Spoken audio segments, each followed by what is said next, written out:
Support for Sportspage is provided by First Central Bank, full-service banking from 6 locations in Warrensburg, Holden, Higginsville, and Odessa. More information is available on their Facebook page or at the website firstcentral.net. Member FDIC. By the University Store. The University Store is the official headquarters for Mules and Jennies emblem clothing, gifts, and UCM memorabilia. Books, office supplies, art supplies, and more are available at the University Store, located on the lower floor of the Elliott Union on the UCM campus in Warrensburg. By Parker's Supermarket and Pharmacy, a home-owned and operated store that listens to its customers. Whether it's a hypoallergenic formula or a new exotic vegetable, Parker's strives to serve the unique needs of the area. The mission at Parker's is to make grocery shopping a welcoming experience. And promotional support for Sportspage is provided by 1450 Cocoa and 98.5 The Bar. 1450 Cocoa and 98.5 The Bar, the radio home of University of Central Missouri Athletics.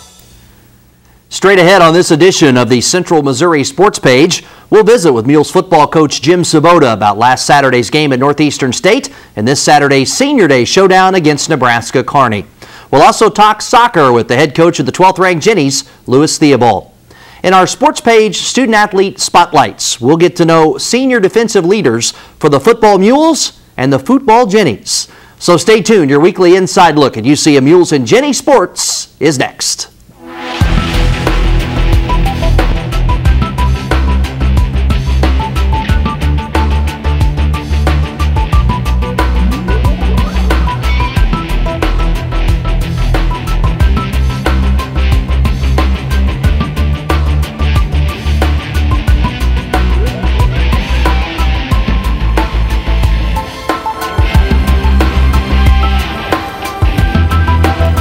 Hello again, everybody, and thanks for watching the University of Central Missouri Sports Page.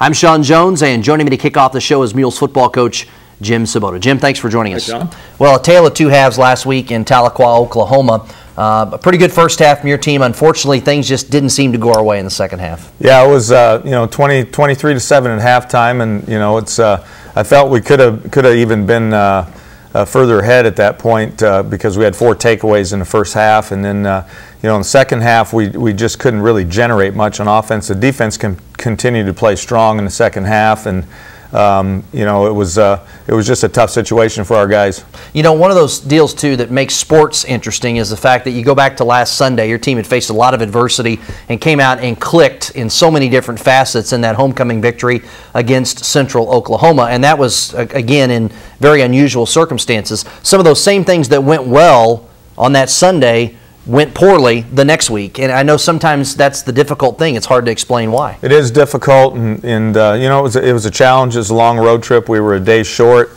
so there was a lot of things to overcome. I think as challenging as it is, you're looking at a team that with an 0-6 record, and just from a psychological standpoint, and then you have a pretty comfortable lead at halftime. The second half kind of sideswiped us, and I think as it kind of goes along, and we've all learned from this, the coaches have learned from it, the players, and our whole program, you got to stay the course. I think we started to tighten up as the game went along, and started to look at the scoreboard, and then then you see those things kind of cascade and happen in sequence. Well, let's take a look at the highlights. It was Central Missouri's first trip to Tahlequah, Oklahoma for football since 1986, and it was a gorgeous day at Doc Wadley Stadium in Tahlequah with temperatures in the 80s. And of course, Coach, you mentioned you got off to a pretty good start in this football game, but when it starts to slip sometimes it's bad, and especially on the road. And the interesting thing this year too is you're going to some places that everybody is unfamiliar with new teams in the league. Right, we got a whole bunch of new teams, and so new experiences, new places to stay, and new ways to travel. How about that interception by Pat Lewis? Great effort by Pat. So Pat Lewis with the interception, as we're looking at kind of an exchange early on between these two teams, somewhat of a feeling out process until Northeastern State gets on the board first, a 34-yard run up the middle by their quarterback, and after the extra point, the score was 7-0. But not a lot of success for Northeastern State with their offense in the first half. Coach, your guys' defense really did a solid job. Yeah, a lot of takeaways and played real physical, forced a lot of fumbles. They were ready to play. 4 first half takeaways for the Mules. There's a nice run there by Corey Washington, one of the 2 sophomore tailbacks for the Mules, and there's some play action. Sean Gorman out in the corner with the touchdown, the second of his career. He's a guy that does all the little things. Nice to see him get in the end zone. Yeah, he's a real hard-nosed kid. He's a good football player for us. Extra point was missed. That proved to be obviously costly. 7-6 is our score at this point. Now they've got the ball. Zach Quinas with the fumble recovery, and the Mules back in business. Yeah, like I said, 3 fumble recoveries on the half. Nice play action there. Throw it out.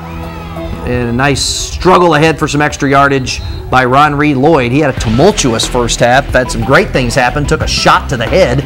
We'll talk about that a little bit later on. But you lead 13-7 after a touchdown and extra point.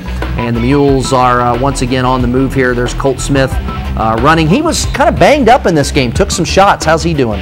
He's recovered nicely, but he was pretty sore and banged up after the game. And there's a nice fumble recovery by Connor Smith, the Logan Rogersville product, another youngster on this Mules team, sophomore. So you go to work with the short field, start at the 11, but not able to come away with the 7. You do get points. The field goal is good to take the 16-7 lead. However, I know you wanted touchdowns with that 11-yard field position. Yeah, we struggled a little bit with that last week or the previous week, and you know, you always like to score, get a touchdown in that situation. How about that effort by David Bax? He had a miss on the sack and comes all the way back across the field to get the sack. Well, Bax is one of our warriors, plays hard every play. Cullen Rosine, junior from Knob Noster. This kid's got a promising future. He had to come in and deep snap after your deep snapper Garrett Larson from Warrensburg was injured, and he did a great job for you. Yeah, not a lot of people knew that, and that's a pressure-packed situation in itself. And he really came in and did a nice job at that, and certainly a big key to being in this ball game. There's a quick hitter over the middle to David Cannon carrying a guy forward. Nice lunge there, close to the touchdown. Not able to get that in, but it won't take long. A 1-yard plunge into the end zone from Sean Gorman to make it 23-7 with 4:41 at this point to go in the first half. So again, overall a solid first half for Mules football. But it was interesting when we talked to you on the radio as you went to the locker room. Despite a 23-7 lead, I know you felt like you left some points off the board. Well, anytime you have 4 takeaways in a half, you feel like you ought to come away with a few more points. Had 17 points off of those takeaways. There's a giveaway for the Mules, an interception, and a Northeastern State with the football. But again, the defense continues to bring the lumber. Joe Carter, one of those hard-hitting seniors for you. Yeah, our defense has played as well as it's played around here for quite a few years, I think. Yeah, and that was a tough play there as the Mules snap it over the head of Colt Smith, the quarterback. The ball's recovered for a touchdown in the end zone. Tough thing there, it's a reaction play, Coach. You can kick it out of the end zone, you can recover it. The only really terrible thing that can happen is a touchdown, and unfortunately that's what happened. Yeah. So here we see the Mules get the football back, and this time you're on a nice drive. I mean, this is a sustained drive, 20 plays, 77 yards. It's the kind of drive you needed to answer, but unfortunately didn't come away with points. Again, that's a frustrating thing. It started backed up and moved the ball, and I was proud of the kids and came up empty-handed. So there you see the field goal to make it 23-17, 13:38 to go. So they cut it to a 6-point game at this point. Now later, Alexis Reedus pokes away a complete pass. Patrick Lewis recovers it. Mules get it back with 4:21 left, but struggles on 1st and 3rd down. Did not allow the Mules to move the football, and Northeastern State out of Oklahoma gets the football back. And after completing a play on 4th down and 10 from the 12 for 64 yards, they scamper their 19 yards, take the lead. Mules get the ball back with 1:54 left to go. Do get one really good play right here, a 32-yard pass play from Colt Smith, firing it over the middle in traffic to Ron Reed Lloyd to give the Mules an opportunity in the comeback. With the next play, a 7-yard tackle for loss, and the Mules just ran out of time as Northeastern State, a good comeback to win it 24-23. Good day for Mules punter Matt Jordan, 8 punts, an average of 45 yards per punt, and had 5 of those down inside the 20 and had a season long of 69 yards. And with the loss, the Mules 5-3 overall and in the MIAA. Coach, we're home this week to take on Nebraska-Kearney. First of all, it really is stunning, and this is a 10-game schedule this year, and we don't play the last week of the season because our natural rival was Nebraska-Omaha, who left for Division I and dropped football.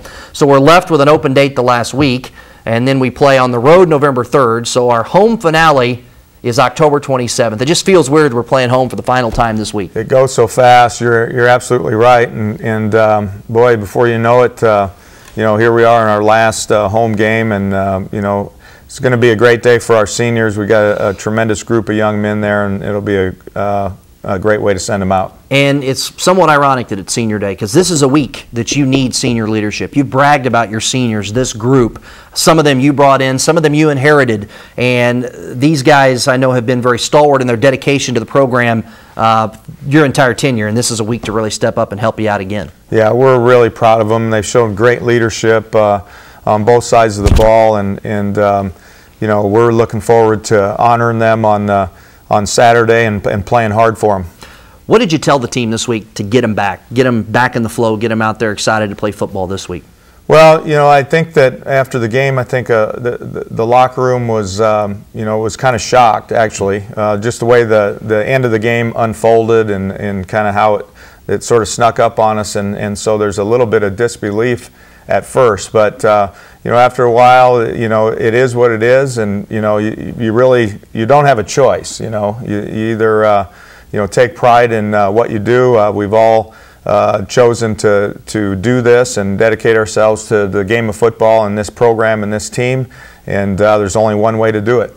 Your program has set, I think, 63 or 64 school records on offense and somewhere around 20 in the league, and it's been prolific and nationally known for its terrific exploits. It struggled last week as a group, the offense. I call it it. The offense struggled. It seemed to me, when you looked at the stats, you said, oh, they weren't good on third down, 4 of 16, but it seems to me that the problem was second down and 10, not getting those drives off to good starts. What were your thoughts on that? Well, there's a lot of truth to that. You never, if you get into those third and long situations, those aren't real high percentage situations to start with. So, you know, really all areas of our offense really struggle to find some rhythm. You know, and that's on me and coaches. We got to figure out what we can do to get our players in a better position to be successful. And you know, the thing is, this year is I've never once questioned the effort of our players, and you know, and so that's what makes it really difficult when you lose a game and you know your players are giving their best. We don't do this a lot, but I do want to give a special shout out to one of your wide receivers, junior Ralph Watson from out of St. Louis, a great kid. He was injured in the game, and a significant injury. He's had to undergo some medical procedures and is actually in the hospital. And if you would, just, you know, talk about Ralph and what he means to your program, and I know, you know, it was really difficult for the team because he's such a respected member of your squad. Yes, and without a doubt, Ralph's one of the most positive players on the team. He's always got energy. He's obviously a tremendous athlete. Ralph has come from some difficult circumstances, which makes him even more special. You know, this thing has not gotten him down, but it's an injury that's going to take him a while. He fractured his tibia. And they had to operate on him, put a rod in his shin, and it's about a 6-month recovery, and so he's actually still in the hospital right now, but he's a tremendous kid and tremendous testimony to overcoming odds. Well, this Saturday, again, as you mentioned, Senior Day at Walton Stadium, Kennedy Field. It's the Nebraska-Kearney Lopers. First of all, again, Senior Day. That ceremony, folks, is going to begin about 5 after 1 or so, because we've got 23, 24 guys to be honored. It's also Youth Day. If your youth group wants free tickets to come as a group and watch these terrific role models that are Mules football players, call Bob Jackson at 660-543-8194 or jackson@ucmo.edu. I think the deadline was actually today, but just tell Bob I sent you, and if you want some tickets tomorrow, give him a call. It's also Helping Hands Day presented by Sodexo. Sodexo collecting canned food items at the entrance to be donated to the Warrensburg Food Center in this time of need. And if you bring a canned food item, you will get a voucher for free popcorn at the game, courtesy of Sodexo. Back to Senior Day for 23, 24 guys, Coach. A day they're going to remember the rest of their life. You played college football. I know you can remember your Senior Day. I remember it vividly. I remember my last game and walking off the field for the final time, and I know what an emotional time it is for these kids. They put so much into this program for sure. You know, they had a coaching change. That's never easy. They've handled it well, and they've been very dedicated to the program. And so we're excited to be able to honor them, and they have an opportunity to establish a legacy in terms of being undefeated at home this year. Let's take a look at the matchup. Nebraska-Kearney. Now, you want to talk about adversity. You know, honestly, for your program, you know, all the losses, and there haven't been very many, have been to nationally ranked, high-powered teams. This was the first loss not to a nationally ranked, high-powered team. No disrespect to Northeastern State because they've been a good program over the years. How about Nebraska-Kearney? 1-7 right now. 10-1 last year, and in the second round of the playoffs, and a team that is used to going to the playoffs, used to winning the RMAC or competing for it. They've had 6 quarterbacks this season due to injury.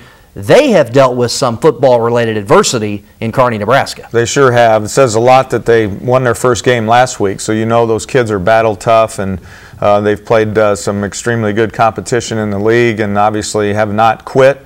So it says a lot about their coaching staff, a lot about their players, and you know, they're actually pretty impressive on offense in spite of the fact that they've played so many kids at that quarterback position. To me, it's not surprising for a Nebraska school, and you coached at Nebraska Wesleyan, obviously, and are very familiar with that state, recruited that state for years when you were at Northwest as well. They can run the football. They've got a young man named Ricky Trinidad who's just played really in 5 games and rushed for 500 yards really in the last 4 games. So the good news is that goes right to your strength. Your team has been really good against the run. We've been good against the run, and we faced a lot of good running backs this year, that's for sure, and Ricky is in that category. He's a kid that's overcome some an injury himself, and you know, early in the year, has bounced back and is playing hard. Your team obviously throws the ball very well. You're amongst the leaders in the conference in passing average, and you take a look at Nebraska-Kearney. They have struggled against the pass. Hopefully, that's something you guys can exploit this week. Well, we like to have some balance, but you know, if that's the way we need to move the sticks, I mean, that's the thing I'm most concerned about is getting our rhythm back and getting our swagger back on offense. We were coming off a game where we scored almost 50 points and, you know, 500 and some yards. And you know, to go through what these kids went through last week is, you know, that's a little bit of a gut punch. And so, but they'll bounce back. We got resilient kids, and the coaches have been positive, and we're just going to try to get back on track. Coach Svoboda, as always, thanks for the chat. Really appreciate it. And thanks, go Sean. Get them this week. Thank you. Coming up here in just a moment on Sportspage, folks, we'll get to know Mules senior defensive lineman Reggie Dilworth. And our student-athlete spotlight on the St. Louis McClure North product is next, right here on KMOS-TV.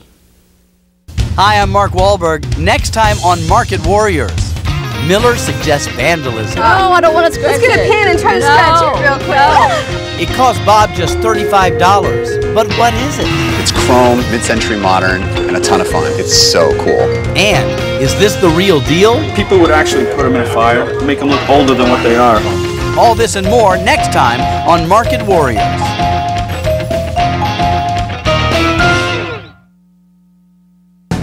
15 years, 15 legends, 15 amazing careers. The kings and queens of comedy, each crowned with our nation's highest honor for humor. Tune in this year as the comedy world convenes once again in Washington, D.C. to honor the next recipient of the Kennedy Center Mark Twain Prize, awarded this year to the incomparable Ellen DeGeneres. KMOS-TV salutes the many businesses and corporations that have supported this public television station. Whether it's through program underwriting, volunteer commitment, in-kind donations, program development funding, or event sponsorship, Central Missouri residents are the beneficiaries of their contributions. Kids programming, news programming, fine arts presentations, cooking shows, musical entertainment, educational programming. All enhanced and improved because of our business and corporate partners. See how your business can become involved in the support of public television and KMOS-TV. Contact me today at 573-814-9208 or Beasley at KMOS.org. Also, you can find us and like us on Facebook. Thank you for watching KMOS Channel 6.1, Sedalia, Warrensburg.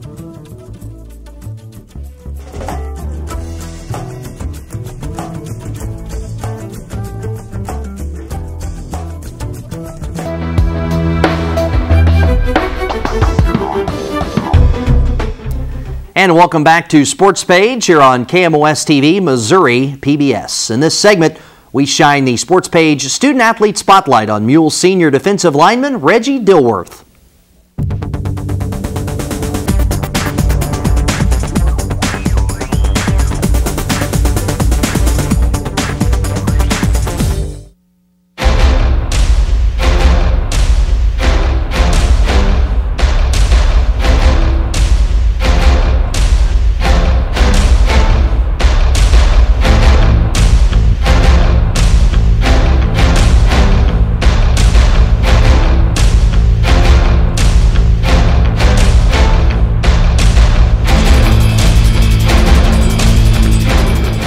St. Louis, Missouri.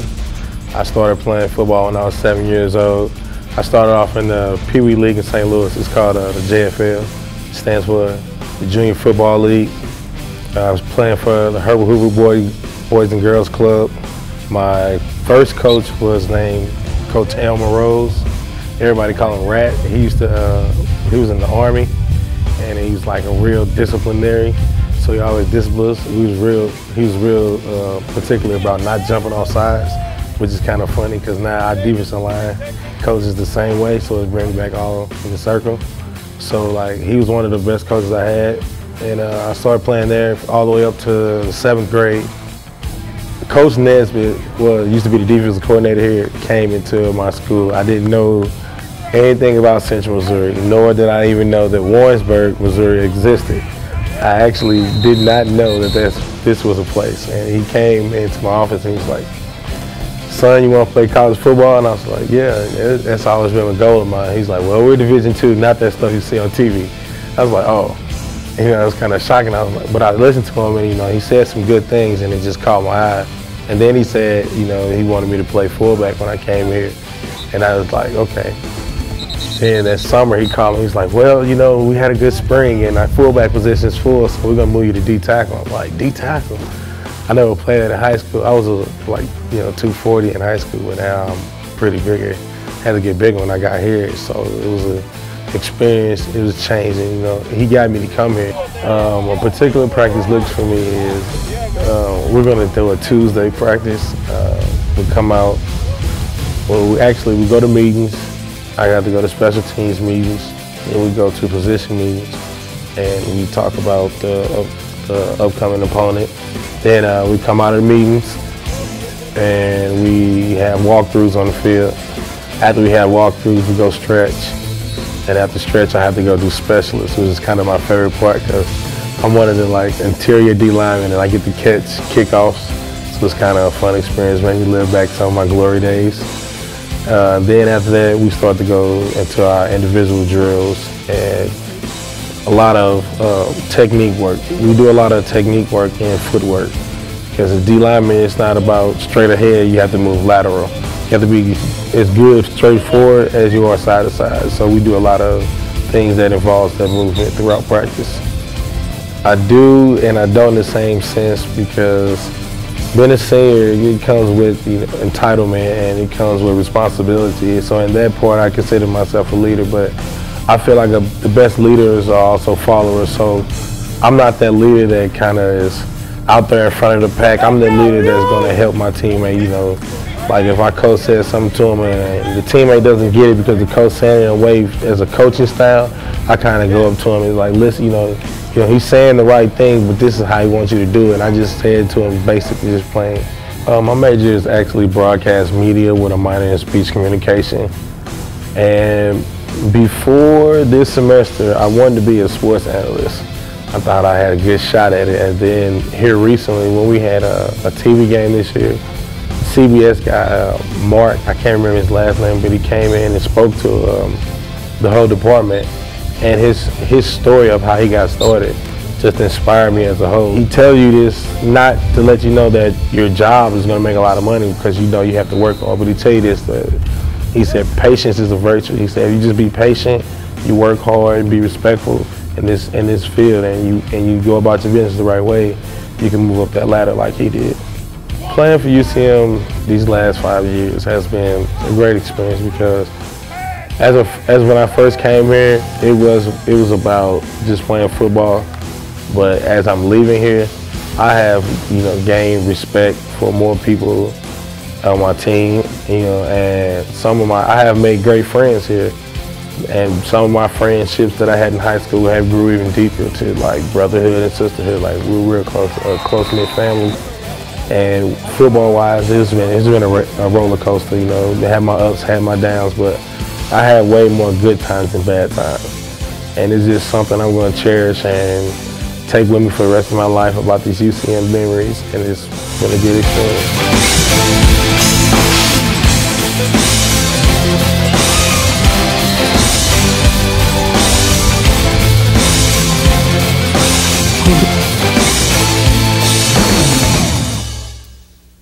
Dilworth has 4 sacks and 25 tackles on the field for the 2012 Mules. And if he looked comfortable on camera, he should, because off the field, you can find Reggie directing other sporting events and working on the production crew for the UCM Media Network.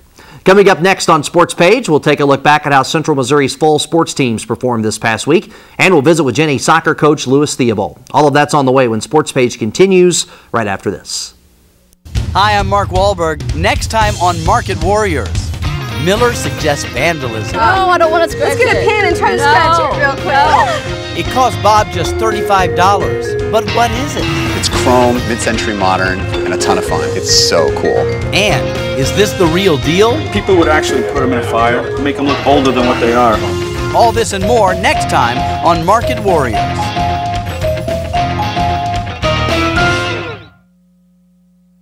I choose to be independent, to blaze my own trail. I choose what to create, how to organize, and where to share. Choose Red began as an inspiration and has grown into a way of life. Ever since the Choose Red campaign began in January 2011, students have been at the heart of the effort. All of our ads feature current UCM students. Who better to tell the UCM story than those who have experienced what it means to choose Red and the opportunities they've had because of that choice.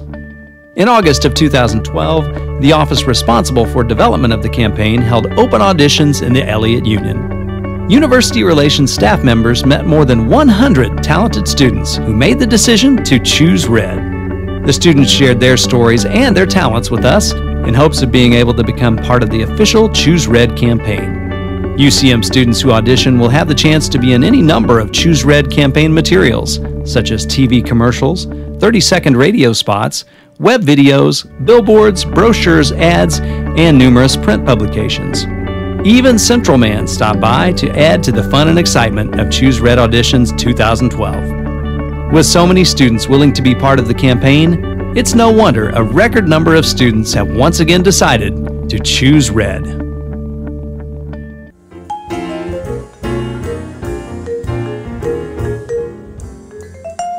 You're watching KMOS Channel 6.1, Sedalia, Warrensburg.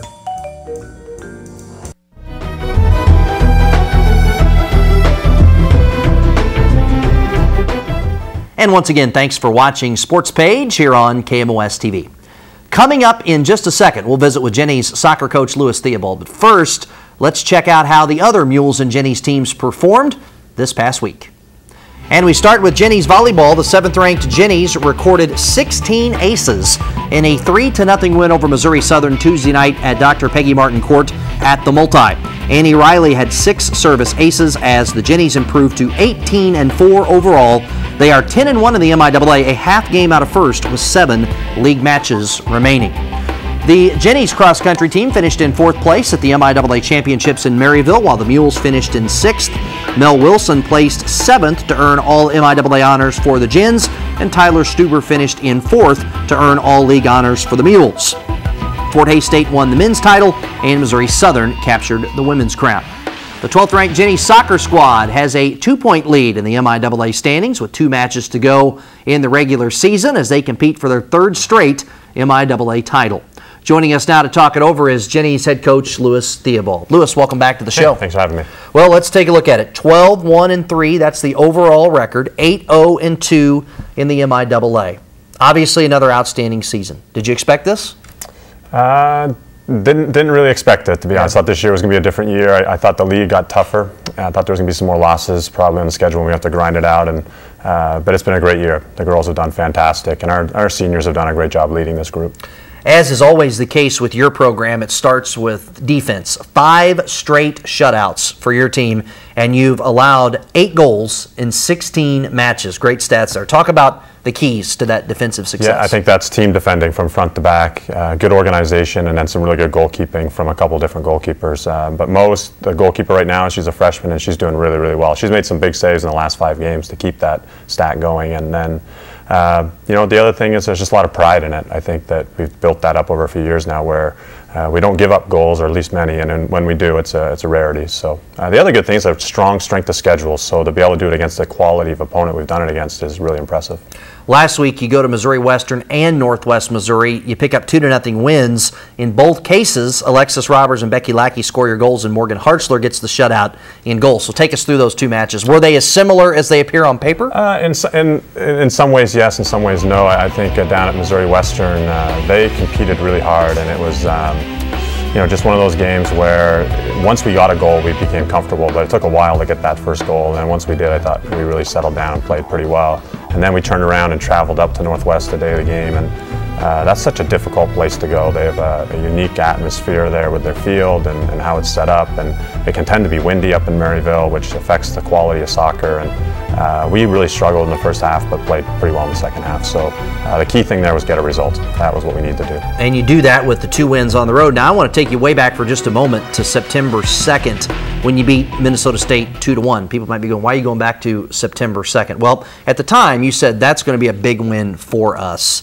It's Minnesota State's only loss of the season. They are the #1 ranked team in the nation. A, what does that do for you from a regional standpoint, making the NCAA tournament? B, what does that do for your team from a confidence standpoint? Yeah, I think we knew they were good going in. They had a couple key Division I transfers and had a lot of kids coming back, everyone coming back, and they had a really good year the year before, and knew putting them on the schedule it was going to be difficult. So to get the win there, I was telling our kids how good that was. They didn't know, and now they realize. They tied Grand Valley, and that's the other team that's in the hunt to win a national championship typically. So I think we can draw to that experience and say we can play with anybody in the country.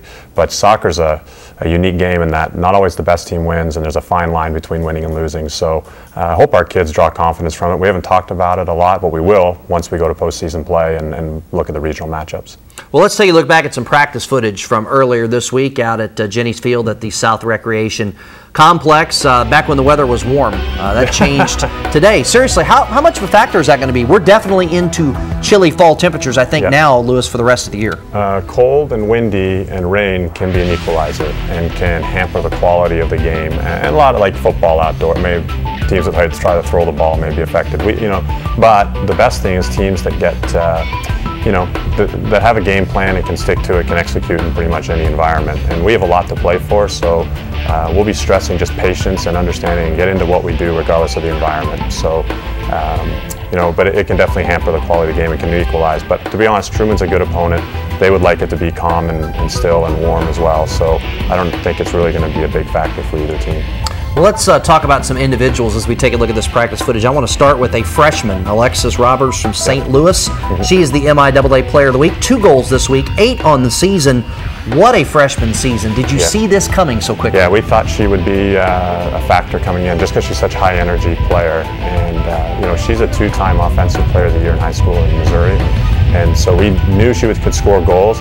And the great news is she's still got tons of room to grow. And, what she is really good at is in the air. When balls are served in the air, there's probably nobody I've seen in the women's game better than her getting on the ball in the air and heading it in the goal. So she's lethal on restarts and any cross that comes in the box. She just has that ability to get on it. And in the women's game, that's a unique quality.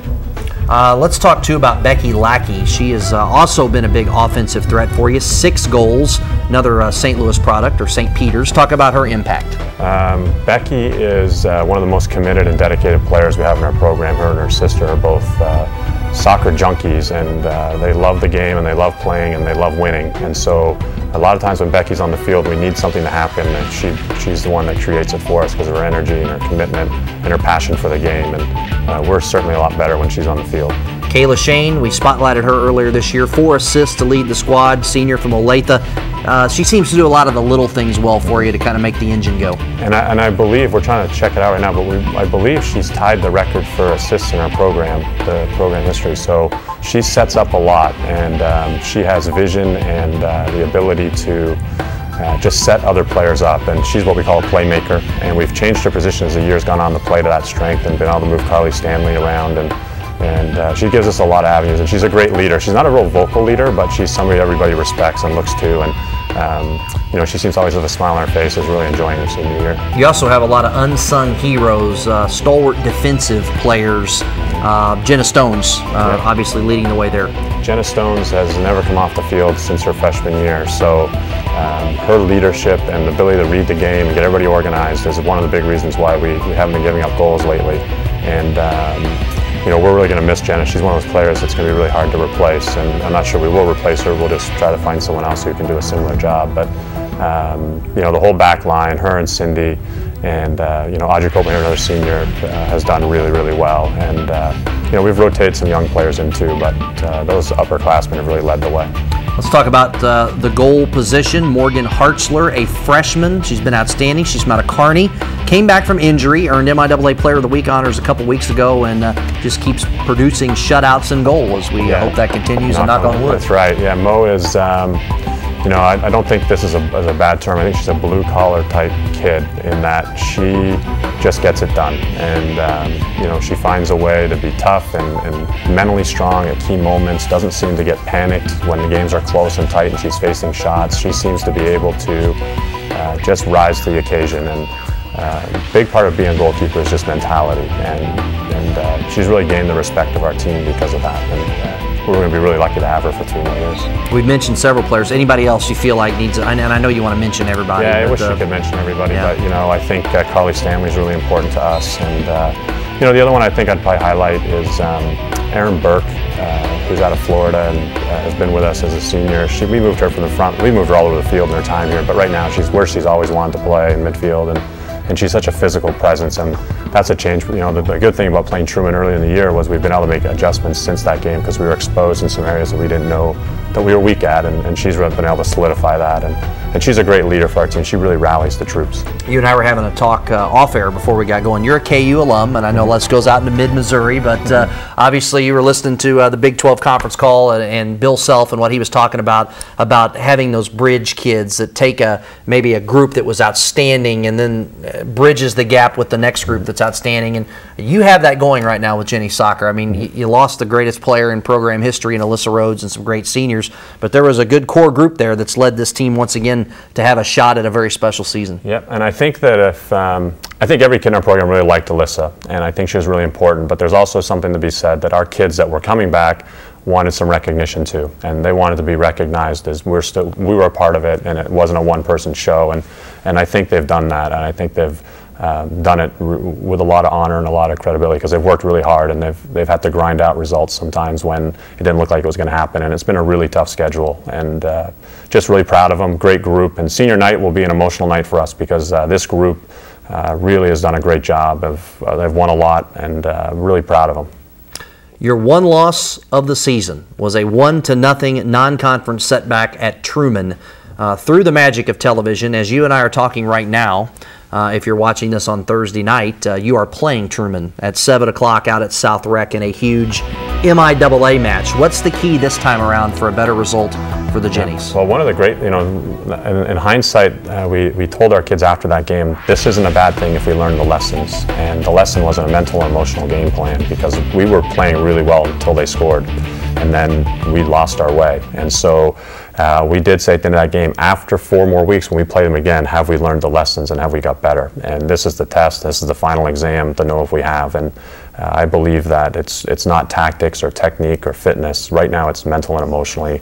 In a big game, are we going to be able to handle it if we see some adversity? And so we'll go from there. You got 2 matches left in the regular season. You win them both. You're MIAA champs for the 3rd straight year. Do you even address that with the team heading into this match against Truman or not, or do you need to? We did. We actually said it this way. We said it's 5 out of 6. And so you got a chance. That sounds a little bit better than 4 out of 5 to us. So I think great players and want that pressure, and they'll play really well in that pressure. So we're trying to throw them in that environment every day. And I'm really pleased where we're at. We've changed some things in our program to peak for this time of the year to play our best soccer, and I really believe we will. And they're a good team. We're a good team, but we can be a great team if we finish, because great teams finish. Well, Saturday night you finish the regular season hosting Lindenwood at 7 o'clock. That'll be an interesting turnaround, and you'll earn your money as the coach, because regardless of what happens in the emotional match with Truman, you've got to turn around and play on senior night and play what could be a huge match for a lot of reasons on Saturday night at 7 against Lindenwood. That's right, and that's where the mental, emotional, and putting this weekend's games are no more important than any other game during the year, but we need to be certain that we win or lose tonight, that doesn't trickle into Saturday night's game. And we'll have a lot of reasons to play well because it's senior night, and we'll be motivated and ready to go, but certainly we'll be addressing Saturday mentally and emotionally how to prepare. And we already know you host an MIAA tournament match next Tuesday night at 7 out at South Rec. I'm not sure you know this, but Dr. Ambrose, our president, has generously purchased tickets for UCM students to attend for free. So hopefully a lot of students will come out and get to watch what we hope begins a long and successful postseason run for the Jennies next Tuesday at 7. Yeah, let's, well, one, thank you very much to our president for doing that, and he's been a great supporter of soccer and athletics, obviously, and the more people we can get out, the better. That's one of the benefits of being at home, and if we take care of business this weekend, hopefully we'll be at home the following weekend too for the MIAA semifinal and final, and we could really use support there too. Well, now let's talk a little bit about NCAA tournament implications. Right now you're third in the region. Second ranking has come out. Truman's 8th, by the way, so that'll make tonight's match even more interesting. For fans out there watching, explain how the NCAA process works regionally. Yeah. How many teams are going to make it? How many teams are going to host? How's it going to go down? Yeah, we're going to get 6 teams from our region, and from that there'll be 2 sites of 3 teams. So 1 and 2 seeds who host get a bye, and they'll play the winner of the previous game. So that there'll be 3 teams at each site. 2 will come out and go and play each other the following weekend for a regional championship. And you know, there's 2 automatic bids: the Northern Sun tournament champion and the MIAA tournament champion will get automatic bids, and then 4 at-large bids. So we're in a good spot. We think we win a couple more games, we're going to be in that for sure. I feel really confident where we're at with our strength of schedule and whatnot, that we'll be in that tournament. But our job right now is to focus on the regular season. But when we get there, there'll be a real desire to go win games in that tournament. I think we're good enough to go win games. We were in a good region last year. It's changed now. We're with the Northern Sun Conference and also the Great American Conference. And obviously all you have to do is look at the poll. The #1 team in the nation is out of the Northern Sun, so it's a tough region. Yeah, it's tough. It's tough, but we've, you know, like you said, we beat them, and we've tied Central Oklahoma, who's the #2 team in the region, and we sit at 3. So I don't know if there's anybody we wouldn't play and feel like we should win the game. And I'm pretty excited. I hope we get the chance to play those guys. I would really enjoy that as a challenge. Obviously a lot of big matches coming up in pretty quick fashion. Thursday night, Saturday, then next Tuesday, and then hopefully the next weekend as well, and then it's NCAA tournament time, you hope. And how's the health of the team overall? It's good. We've lost 1 player for the year, Kristen Bright, with a knee injury, and she was a starter. But Carly sat out last weekend with an ankle injury, but she's back for tonight. So, you know, we're overall pretty healthy, and our training rhythm and pattern to get to this point has been really consistent. And now the fitness and all that stuff's kind of done. Now it's really just between games getting regenerated, focused, and go again. So it's going to come fast and furious, but this is why we work hard. This is why the girls, this is what they should enjoy. This is what they should be really aiming for. One of the cool things too, Lewis, about your program, and for all those folks watching around the state of Missouri here on KMOS-TV, this program is so representative of the University of Central Missouri. We've got a ton of kids from Kansas City, St. Louis, and the Show Me State that are in this program. Yeah, it's down I-70. You know, we have Kansas City, Missouri, Kansas City, Kansas, then all the way into St. Louis typically, and we're along that corridor is where our kids are. Then we have a few in between, a couple from Columbia and those areas. But you know, this is a really good soccer area and really talented kids, and you know, we recruit heavily out of this area because we know if we get the best kids, we can compete, and they have a lot of pride. I think that Missouri kids, especially around this area, when they represent a university, you know, state university, they're proud in it. And so if we have to go to Minnesota and play, they're proud to represent this university, and they've bought in fully to not just the athletic program, but the school as a whole and all it has to offer. We spotlight Jenna Stones tonight. We talked briefly about her earlier, but 3-time first-team All-MIAA selection, and certainly a key cog to your success. Yeah, she is, and her parents, they've been really supportive of our program through the auction and things like that. So she is somebody that is just a competitor. She hates to lose, and her parents are the same way. They love being a part of a winner, and she is a leader in the back. She demands a lot of the people around her and holds herself to a high standard, and she's a great student. And so we're going to miss her in a lot of different ways, and just felt really lucky that she, you know, spent the last 4 years with us. You haven't been here very long. You're approaching 100 career wins. You are Central Missouri's all-time winningest coach, and congratulations on that. That happened during this season. Yeah, that's a great honor considering, you know, how long the program's been around and who's coached here and who's been a part of it. And I've been really lucky because we've had great kids and great players who've been able to win games. And I hope I'll be here a lot longer and we'll win a lot more games. But this group that I've had up to my first 6 years have really established a great tradition and a culture for our program that it's easy for other kids to buy into. The cool thing for me, I've been around since the inception of soccer in the early 90s, and 3 coaches, 3 caretakers really for the program, and each did their thing to take it to another level. And since Jennies Soccer began, it's just gone like this, which really to me is a tribute to all 3 of you for taking it to that next level, and really kind of shows you we may not have reached the peak yet, because we've done this for about what, 20 years, 15 years now, and it hadn't gone the other way. Yeah, well, I think there's, you know, the ultimate can happen here. You know, winning national championship can happen here. It's just, we just got to keep on the course and keep fighting and keep competing. But it can happen here, and we just, you know, just got to keep working. And success isn't always a straight line. There's going to be dips along the way. But you know, this university is an easy sell. I think you could put any program in here, and it would get better and better and better and do well. Best of luck down the stretch. Thank you. Coming up in just a moment on Sportspage, we'll get to know Jennies senior defender Jenna Stones. That is next right here on KMOS-TV. This fall on PBS, they had come to the far edge of the Great Plains in search of a new beginning, in the last place in America where a family could claim a homestead and build a future. We had the best crop that we had had in 1929, and everything was looking up. A sea of grass, once the domain of Indians and buffalo, disappeared beneath the blade of a plow. I saw the whole country transformed in the sunset glow. All the brown prairie turned to gold. But then, it was as if the land rejected them. The rains stopped, and the winds came. We saw this cloud coming in, black, black dirt. And I'll never forget my grandmother. She said, "You kids run and get together, the end of the world's coming."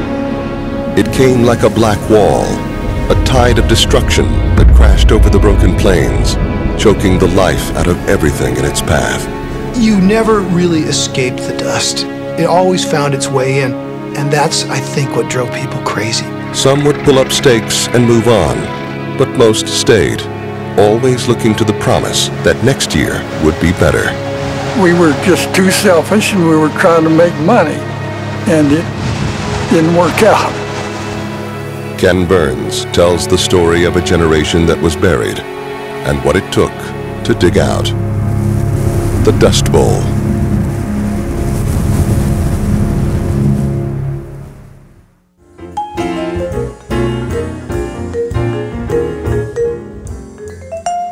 You're watching KMOS Channel 6.1, Sedalia, Warrensburg.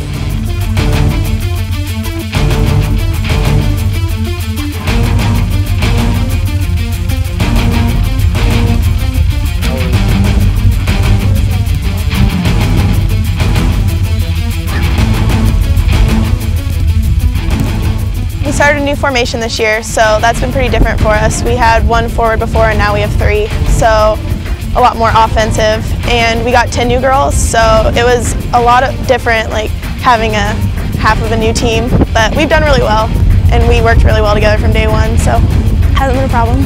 We still play with 4 defenders, so it's been the same, just tackle hard, win the ball. Everyone gets along really well. We haven't had any problems with that, and we lost a lot of players from last year that did a lot for our team, but a lot of girls have stepped up and done really well, and we had a lot of returners, and all the new players have done awesome so far. Was interested in a couple different schools, and I came to visit here, and I really liked the campus, and Lewis was really good at recruiting, and he just told us kind of what it was all about, and I really liked it, and I knew a couple girls that were already here, and they told me how much they loved it, so it was an easy decision.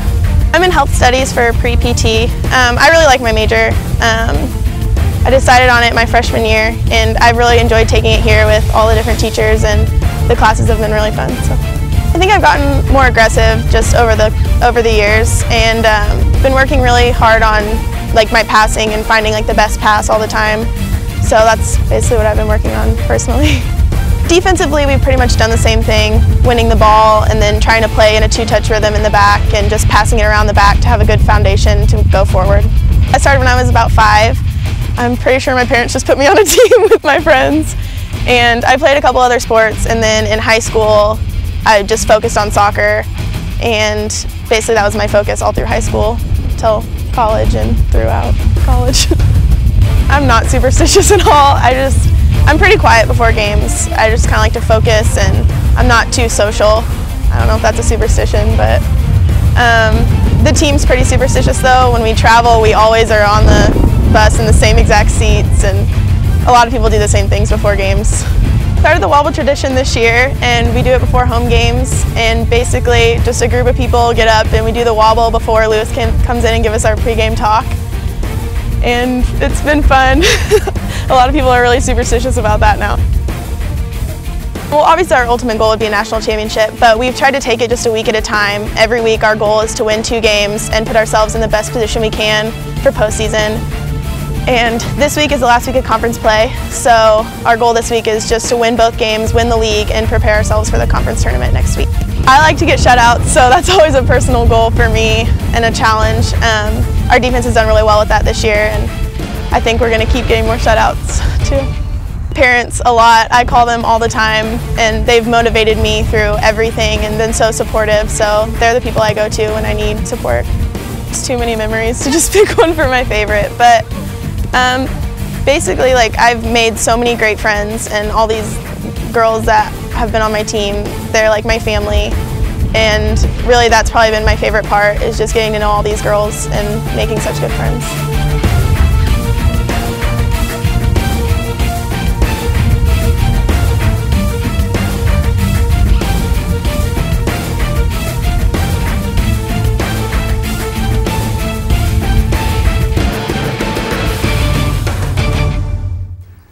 The senior from Olathe East is a 3-time first-team All-MIAA selection, and she's equally outstanding in the classroom with a 3.79 GPA in health studies.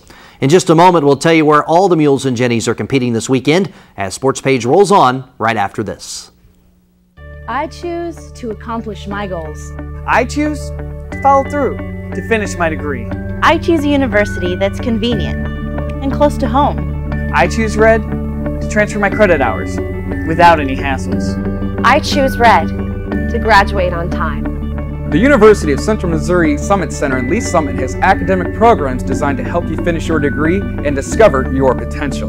Learn more at choosered.ucmo.edu. KMOS-TV salutes the many businesses and corporations that have supported this public television station. Whether it's through program underwriting, volunteer commitment, in-kind donations, program development funding, or event sponsorship, Central Missouri residents are the beneficiaries of their contributions. Kids programming, news programming, fine arts presentations, cooking shows, musical entertainment, educational programming. All enhanced and improved because of our business and corporate partners. See how your business can become involved in the support of public television and KMOS-TV. Contact me today at 573-814-9208 or Beasley at KMOS.org. Also, you can find us and like us on Facebook. 15 years, 15 legends, 15 amazing careers. The Kings and Queens of Comedy, each crowned with our nation's highest honor for humor. Tune in this year as the comedy world convenes once again in Washington, D.C. to honor the next recipient of the Kennedy Center Mark Twain Prize, awarded this year to the incomparable Ellen DeGeneres.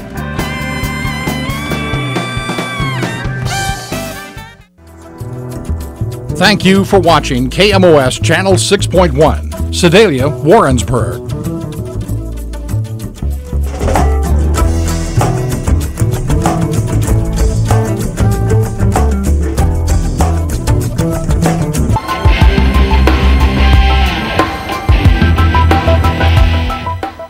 For one final time this week, welcome back to Sportspage.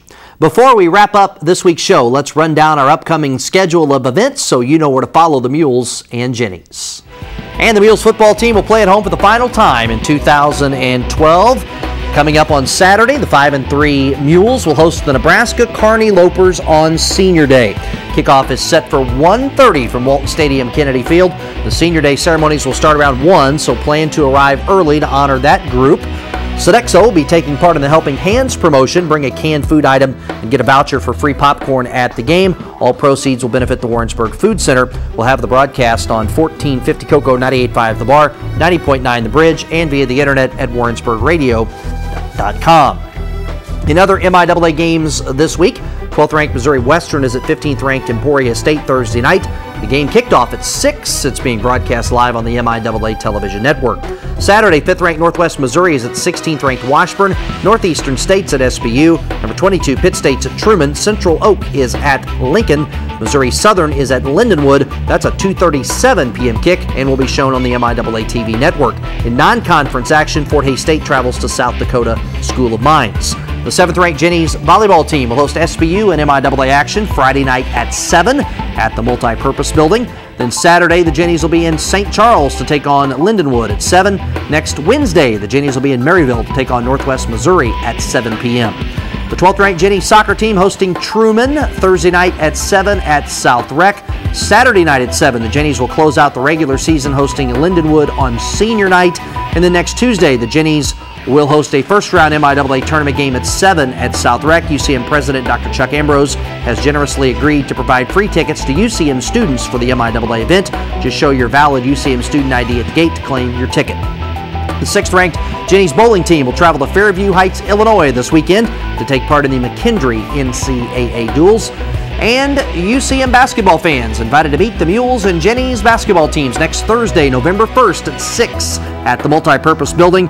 The Mules and Jennies will each scrimmage for a half. The teams will be introduced to the crowd. Each team will autograph schedule posters while supplies last, following their respective scrimmages. The cheerleaders, mule kickers, and pep band will also perform. Again, the event is free and open to the public next Thursday night. And with that, we conclude this edition of the Central Missouri Sports Page. Hope you enjoyed the show. We invite you to tune in again next week to learn more on the UCM Mules and Jennies. In the meantime, visit our website, ucmathletics.com, for the latest on Mules and Jennies sports. Until next week, for our entire crew, this is Sean Jones saying thanks for watching the Central Missouri Sports Page here on KMOS-TV, Missouri PBS.